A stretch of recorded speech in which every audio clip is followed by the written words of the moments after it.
มันนี่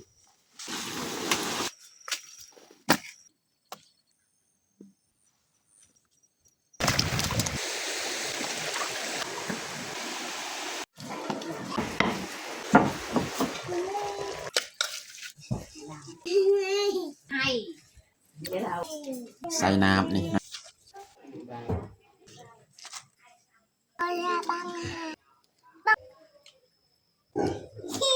อย่าลืมกดไลค์กดแชร์และกดติดตามเด้อพี่น้อง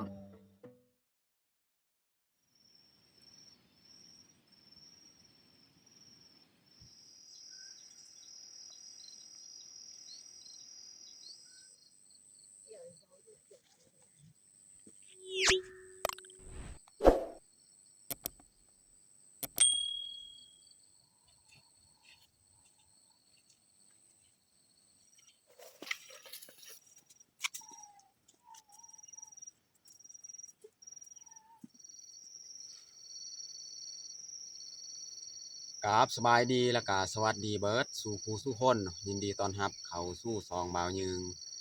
มื้อนี้ก็พาน้องดาเข้าสวนก็คือมื้อนี้เนี่ยเฮาสิไปขุดมันเฮาสิเอายวกนำขุดมันเพราะว่าเป็ดไก่ของเฮานี่บ่มีอาหารสิเลี้ยงให้มันกินแล้วก็เลยต้องได้ไปลกเอามันเอายวกเพื่อเฮาจะได้เลี้ยงเป็ดเลี้ยงไก่นะ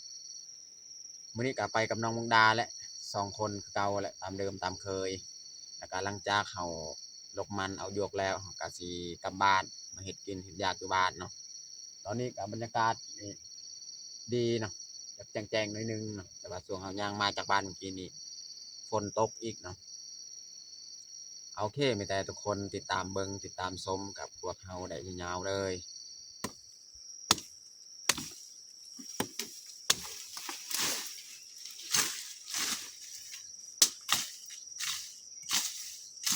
ตอนนี้เฮาก็มาฮอดสวนมันของเฮาก็ยังบ่ได้นี่มีแต่หนูแต่อ้นกดกินบ่ได้มาทางมาเฮียหญ้าอีกหก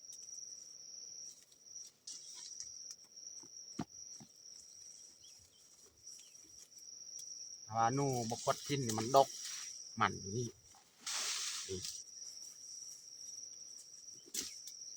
แต่หนูแต่อ้นกดกิน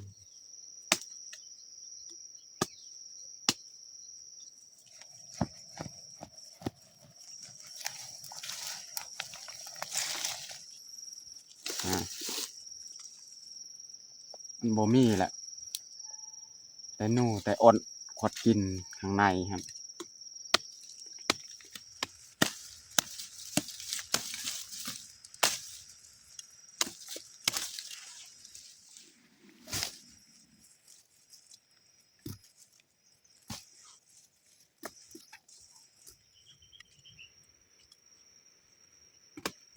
อันนี้เขาจะยัดเลยมันของเฮา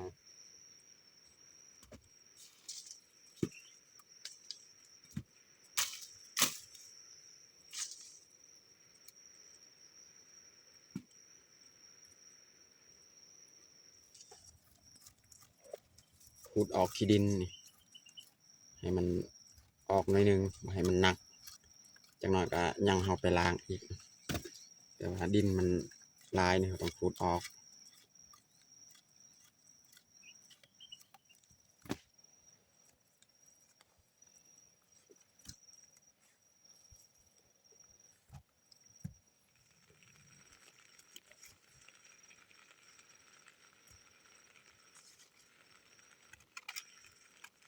ตอนนี้ก็เรียบร้อยงัดมันแต่เฮาสิลงไปเอาหยวกอีกไปตัดเอาหยวกจังหน่อยก็หาเก็บยอดมันบ่แม่นยอดยอดมันต้น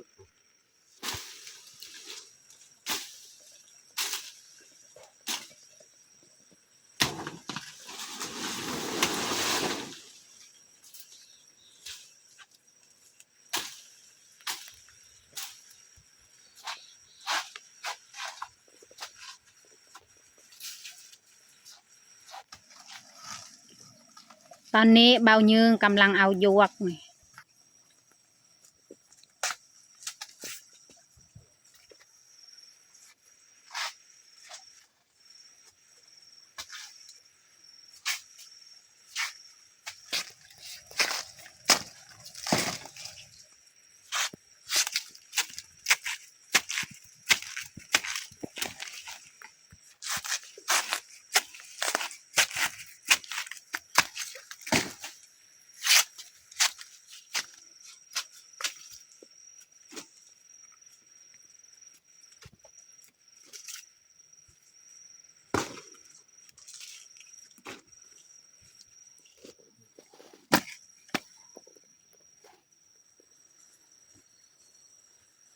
หลังจากเขาเอาหยวกแล้วเขาก็มายัดใส่กระทง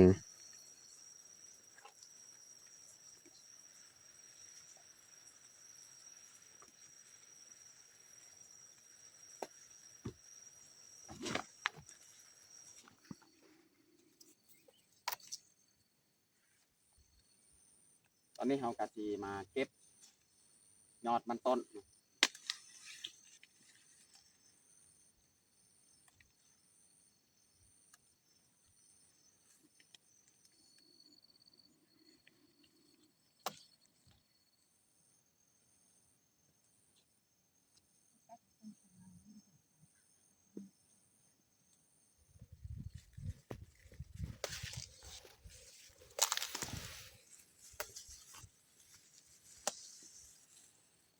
ยอดงามๆเลยเนาะ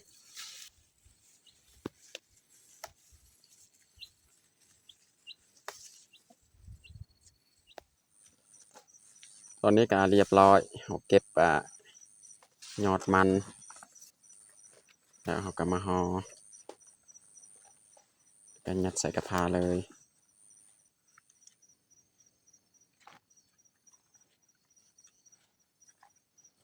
ตอนนี้ก็เรียบร้อยเขาเก็บยอดมันแต่เขาก็สีเกียมกลับบ้านเลยน้องดานี่เจียหยวก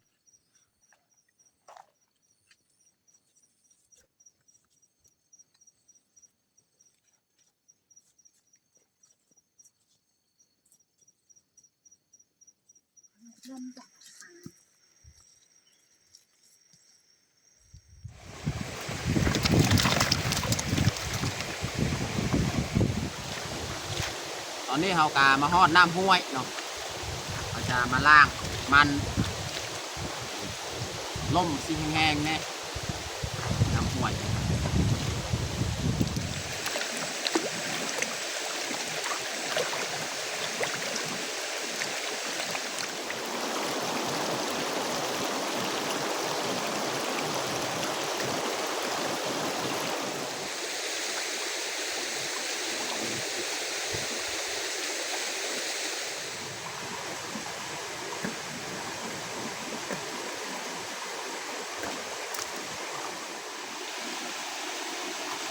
อันนี้หลังจากเขาล้างมันเขาก็เอามายัดใส่กระทะอีกนะ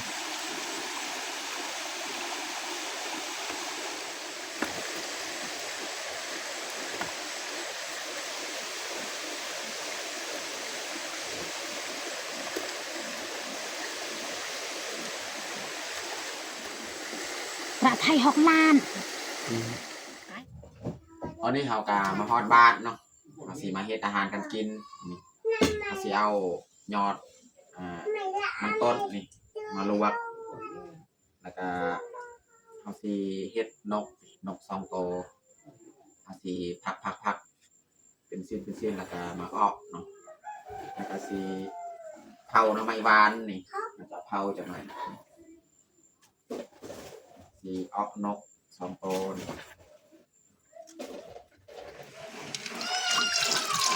จะใส่น้ำสีลวกยอดมันต้น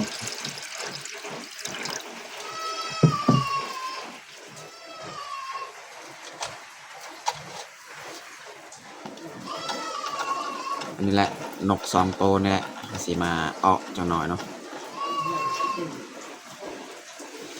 ยอดมันแล้วก็หน่อไม้หวาน4 ลำ4 นอ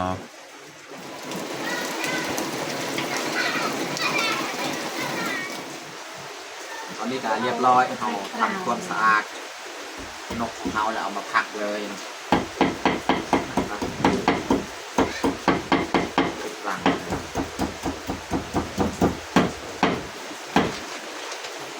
ไปเยี่ยม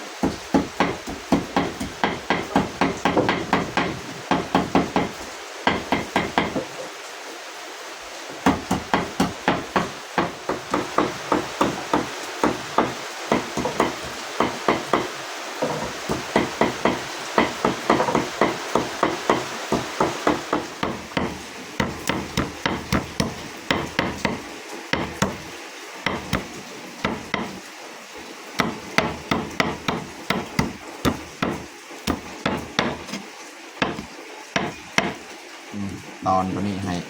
น้องแทนคอยประมาณนี้แหละไม่ได้เขาจะ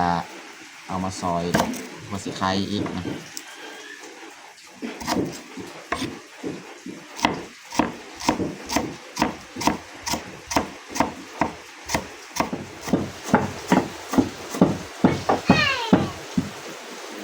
ยัดเลยหัวสิไข่ซอย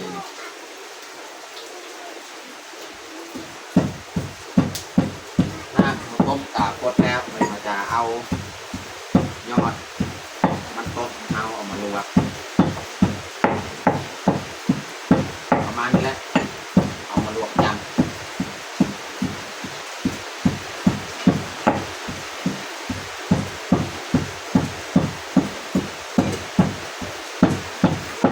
คนปลาตกดีส่วนหอไป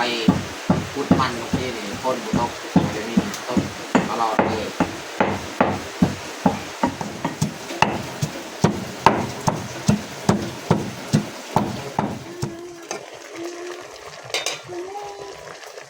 ตอนนี้ก็สุกเรียบร้อยแล้วลวกยอดมันต้น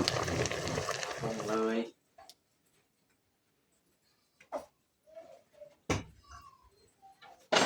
ลวกยอดมันต้น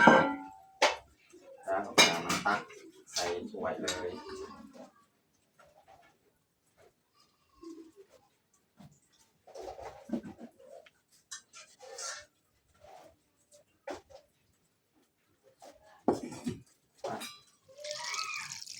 อาจจะใส่น้ำนะเพื่อให้มันเย็นแล้วก็มันออกตัวมันคมๆเนี่ยแช่ไว้ใส่น้ำเย็นยอดมันวันนี้เราจะมาเอาสีนกของเราเนาะบัดซุนี้แหละจะใส่พริกกระเทียมที่เราตำนี่หัวสิไข่ใส่หอมบัวแล้วก็ใส่ผงนัวเกลือ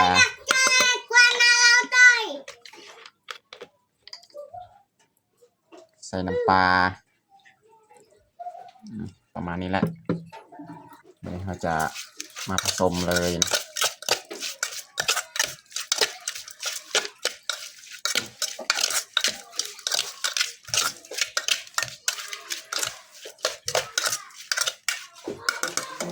ใส่น้ำหน่อยนึงอีกเนาะ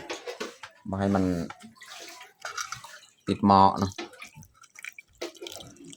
ประมาณนี้แหละใส่น้ำ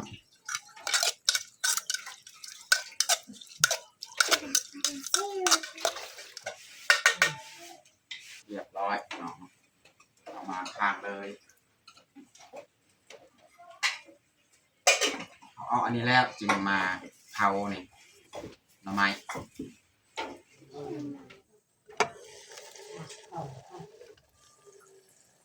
ตอนนี้ก็สุกเรียบร้อยแล้ว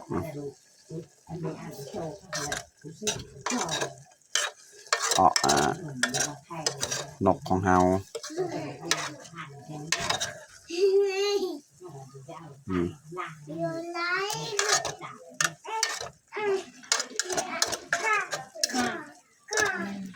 ไม่ได้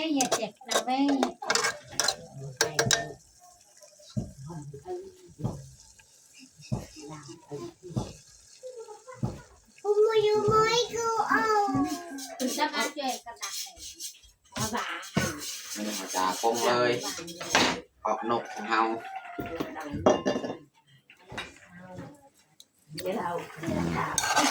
ตักใส่ถ้วยน้อยๆพี่น้องออกนกของเฮากะน้อยนึงก็ตักใส่ถ้วยน้อย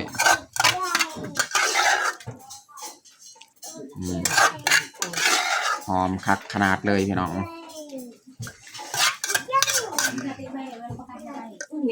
ใส่น้ำนี่น้อยนึงพอดีคักเลยพี่น้องเข้มข้นขนาดนี่เปาะนกอันนี้เรากำลังเผาหน่อไม้พี่น้องเนาะ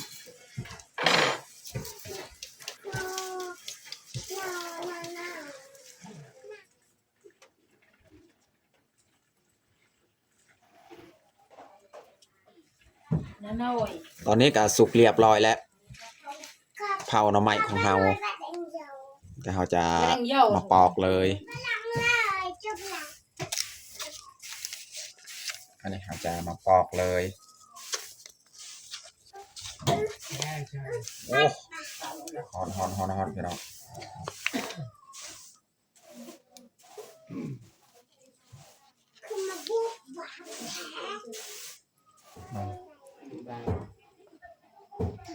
ตัดเอาสำไดออนเนาะ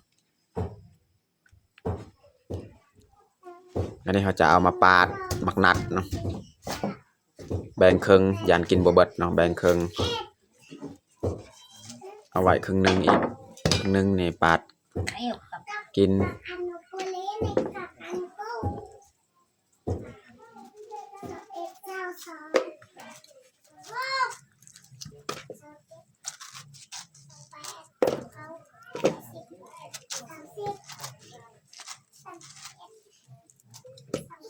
ตอนนี้เราก็สิมาจัดผักข้าวเลยเนาะ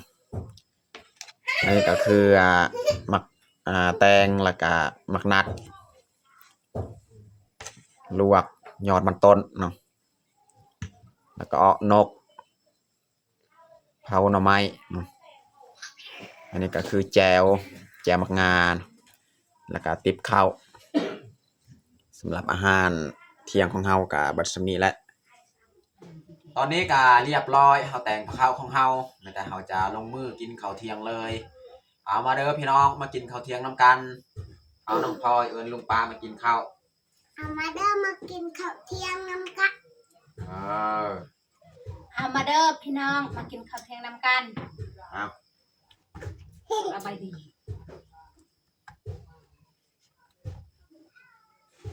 จกเข้าเอาไปดีบางอะไรกินน้องพลอยโดยไม่สมัครงานจ้าเอาอันนี้ไปว่าอย่างละกูกระดิ่งออกหมดหรือเปล่าอย่างละกูกระดิ่งก็เอาอะไรบางไง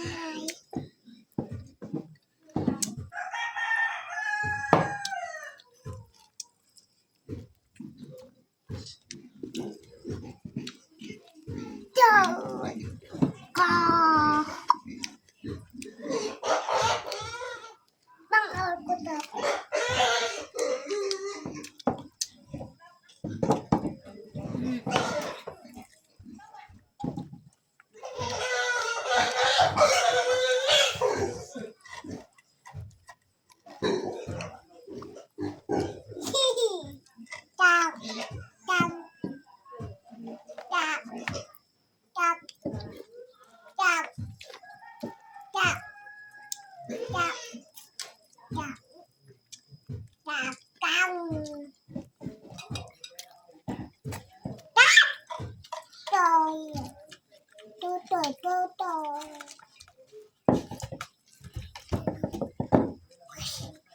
ทั้งวัน